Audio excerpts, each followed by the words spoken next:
Hello everybody, myself R.S. Thakre. Today we will start the lecture number 2nd. The topic is Principles of Extension Education. In the last video we discussed about the meaning, definition and the scope of extension education. This is the next point which is we are taking on here. So that is the next topic is principle of extension education, प्रसार शिक्षा के सिद्धांत। कि जब भी हम प्रसार कार्यक्रम कोई भी प्रारंभ करना चाह रहे हैं या प्रसार शिक्षा के माध्यम से कोई भी सूचना, कोई भी तकनीकी अगर हम लोगों तक पहुंचाना चाह रहे हैं, उसको फैलाना चाह रहे हैं, तो हमें उसके लिए कौन कौन से सिद्धांतों का पालन करना होगा। So we will discuss about the principles of extension education, that how to spread, how to extend the information to the rural area, to the farmers, to the individuals. So we have to follow some principles. So there is some principles according to the extension education. So we have to follow those principles. So we will talk. There is some principles. So the number one principle is programs should be developed in relation to present situation. So this is the first principle of extension education. We have to need that before developing any type of program in the rural areas, we should survey on that area and we should have knowledge about the present situation of that particular area. And when we will develop any type of program, then the present, according to the present situation, we will make the program. Okay अगर हम हिंदी में बात करें तो हिंदी में प्रसार कार्यक्रम स्थानीय दशा को ध्यान में रखकर बनाए जाएं। ये प्रथम कहते हैं सिद्धांत है प्रसार शिक्षा का, कि जब भी हम किसी कार्यक्रम को प्रारंभ करना चाह रहे हैं तो वो जो कार्यक्रम हम प्रारंभ कर रहे हैं वो कार्यक्रम स्थानीय दशा को ध्यान में रखकर ही बनाना चाहिए। अगर हम उसे स्थानीय दशा को ध्यान में रख कर के कोई भी कार्यक्रम को बनाते हैं तो वो कार्यक्रम सफल अवश्य होगा। क्यों? क्योंकि उससे जो स्थानीय लोग हैं, जो लोकल पीपल्स हैं, that will be connected. So the connection is must. हमको कनेक्शन बनाने के लिए क्या करना पड़ेगा? उनसे कनेक्ट होने के लिए कि हमें जो स्थानीय दशा है, प्रेजेंट सिचुएशन है या लोकल सिचुएशन है, उसको ध्यान में रखना होगा। Now here is the second point, second principle of extension education. So according to the second principle of extension education, program should be based on the felt need of the individual. So felt need. So we have to discuss about this principle, that if we are making any type of program for the rural individuals, because we are the extension worker and we are the agriculture extension workers, so we have to need that we should have knowledge about the felt needs of the individuals. Felt needs means those type of needs which is so necessary for the pupils, for the individuals. So if we will develop any type of program according to the need of the individuals, then they will be interested in your program and they will participate in your program. So your program will be successful. So this is the second principle of extension education. Now we will talk the third principle of extension education. The third principle said that program should be as per interest of individual. So as I have been already told you that the program should be based on the interest of the individual. If the program is not interesting, then they will be bored by your program. So the program, if the program is according to the felt need of the individuals, then automatically they will be interested in your program. Clear? Hindi में अगर हम बात करें तो कार्यक्रम जो है वो जनता की रुचि के अनुसार होना चाहिए। अगर जनता की रुचि होगी, लोगों की रुचि होगी आपके कार्यक्रम में, आप रुचिपूर्वक अगर किसी भी कहते हैं इंफॉर्मेशन को, किसी भी सूचना को, किसी भी तकनीकी को अगर आप प्रेजेंट कर रहे हैं, तो जो क्या कहते हैं लोग हैं वो आपके प्रोग्राम में पार्टिसिपेट करेंगे। Clear. Now the point number 4, the programme should be flexible. जो प्रोग्राम है आपका, जो कार्यक्रम है, आपने उस कार्यक्रम में जो भी क्या कहते हैं सिद्धांत बनाए हैं, जो भी काम आपको करने हैं, उन वो क्या है, वो लचीलापन होना चाहिए उसके अंदर। That should be flexible, that shouldn't be straight. If according to the condition we can make the according to the condition we can change the program, like that if we are starting any type of program and when we feel that the rural individuals are not interested in your program, then what will we do? We should be flexible. If we will be flexible, then the according to the need, according to the interest, we can change the program at the middle of program.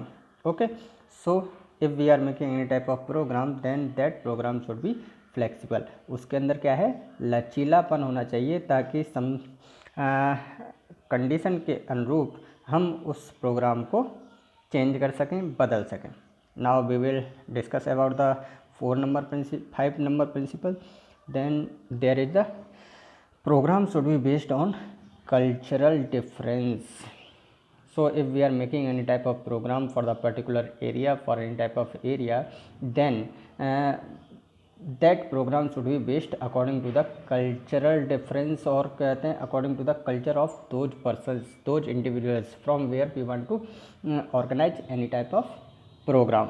Clear. जो कार्यक्रम है, अगर हम किसी भी जगह पर, किसी भी स्थान विशेष पर अगर हम करना चाह रहे हैं, और वो जो कार्यक्रम है वो सांस्कृतिक विभिन्नता पर आधारित होना चाहिए. सांस्कृतिक विभिन्नता मतलब प्रत्येक क्षेत्र की अपनी कुछ ना कुछ कल्चरल एक्टिविटीज़ होती हैं, और अगर आपका वो कार्यक्रम, आपका जो कार्यक्रम है वो उनकी संस्कृति के अनुसार अगर होगा, उनकी संस्कृति को चोट नहीं पहुंचाएगा, तो वह प्रोग्राम, उस प्रोग्राम को जो वहाँ के लोग हैं, जो लोग उसमें पार्टिसिपेट कर रहे हैं, वो क्या करेंगे, उसमें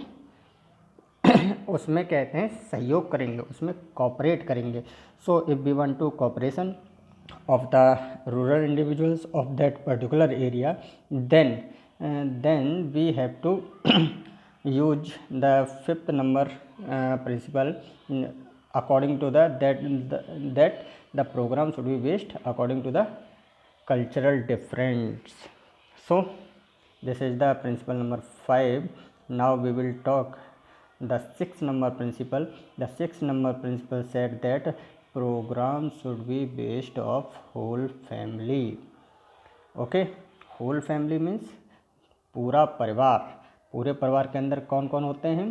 पूरे परिवार के अंदर बच्चे भी होते हैं, महिलाएं भी होती हैं, वृद्ध भी होते हैं, युवक और युवतियां भी होती हैं. तो अगर हम किसी भी कार्यक्रम को प्रारंभ कर रहे हैं, तो वह कार्यक्रम किसी एक व्यक्ति पर आधारित नहीं होना चाहिए. वो प्रोग्राम क्या है होना चाहिए, वह प्रोग्राम पूरे परिवार के लोगों के अनुसार होना चाहिए. पूरे परिवार के लोगों के अनुसार होगा तो क्या होगा कि सारे के सारे लोग उस कार्यक्रम में पार्टिसिपेट करेंगे, उस कार्यक्रम में सहयोग करेंगे, और कोई भी कार्यक्रम को सफल बनाने के लिए हमें क्या है, अधिक से अधिक लोगों से जुड़ना होगा. Okay, so if we are making any type of program, we are developing any type of program, then we have to concentrate that program should be based of the whole family members.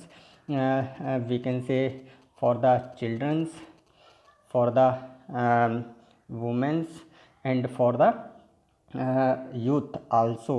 So we have to concentrate all over, and the old persons also. Okay, so if we are making any type of program, then that program should be based of the whole family. Clear? So this is the point number 6. Now we will discuss about the point number 7. Then the point number 7 said that the program should be based on learning by doing.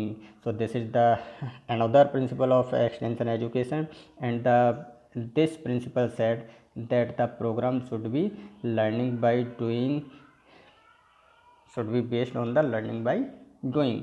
मतलब हम अगर कोई भी कार्यक्रम बना रहे हैं तो उस कार्यक्रम में हमें क्या करना पड़ेगा, करके सीखने के सिद्धांत को अप्लाई करना पड़ेगा।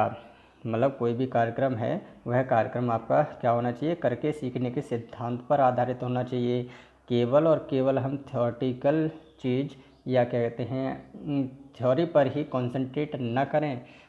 we will have to concentrate on the practical also if we want to give the adequate information by which we want to improve his knowledge, his skills, then we have to use this principle learning by doing, करके सीखने का सिद्धांत। Suppose that अगर हम लोगों को किसी भी जगह पर बताना चाह रहे हैं कि हमें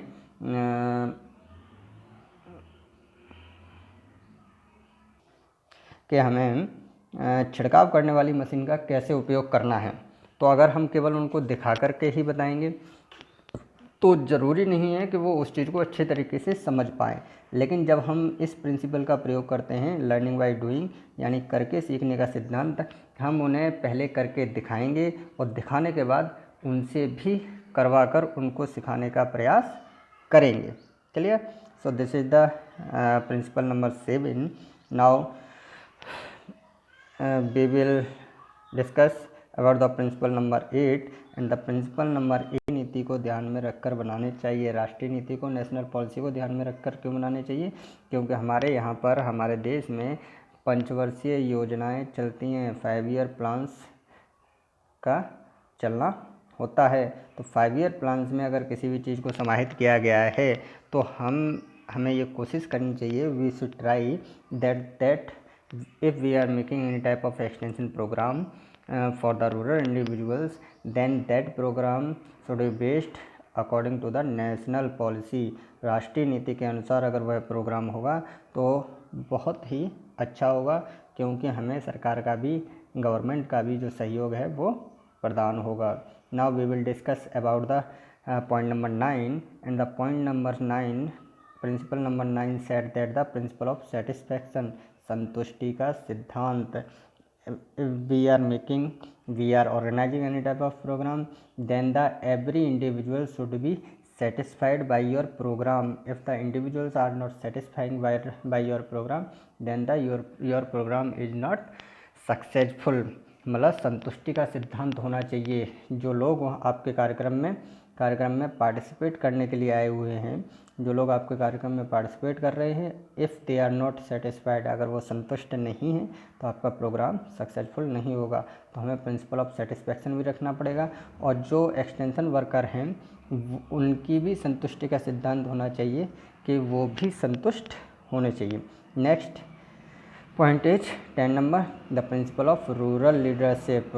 So if we are organizing any type of program, we are developing any type of program, then we should use this principle that rural leadership we have to increase, we have to develop the rural leadership in the area, by which if we will organize another program on that area, then we can contact of that individuals, by which we can give the information to those areas, so our time will be saved. Okay, मान लीजिए अगर आप ग्रामीण नेतृत्व के सिद्धांत का अगर आप पालन करते हैं और जिस जगह पे आपने ऑलरेडी एक प्रोग्राम किया हुआ है वहाँ पे आप रूरल लीडरशिप को डेवलप करते हैं, तो नेक्स्ट टाइम जब कभी आप प्रोग्राम को ऑर्गेनाइज करने के लिए जाएंगे, जब कभी आप प्रोग्राम को बनाने के लिए जाएंगे, तो क्या होगा कि आप उन लोगों से कांटेक्ट कर सकते हैं, उन लोगों को अपनी बात को बता सकते हैं और वो लोग आपकी चीज़ को सपोर्ट करेंगे, और जब वो सपोर्ट करेंगे तो ऑटोमेटिकली आपका जो प्रोग्राम है वो सक्सेसफुल होगा। Next, the principle of democracy, प्रजातंत्र का सिद्धांत, जो हमारा प्रोग्राम है, जो हमारा कार्यक्रम है, वो प्रजातंत्र के अकॉर्डिंग होना चाहिए. Okay, according to the democracy of democratic.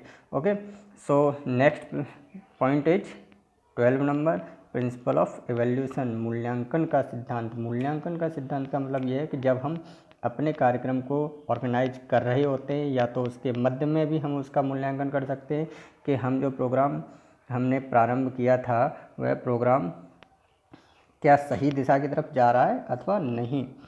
We are going on the right direction or not, we are getting our object or not. If we are not getting, then we can change the program at the middle.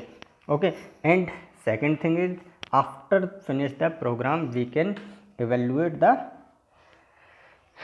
program, and after the evaluation we can know that our program is successful or not, what are the faults, what are the benefits. So by these laws, by these benefits, we can make the future reference. Okay, so these are some principles here we discuss on that topic. So I think and we will come in the next video and we will take another topic.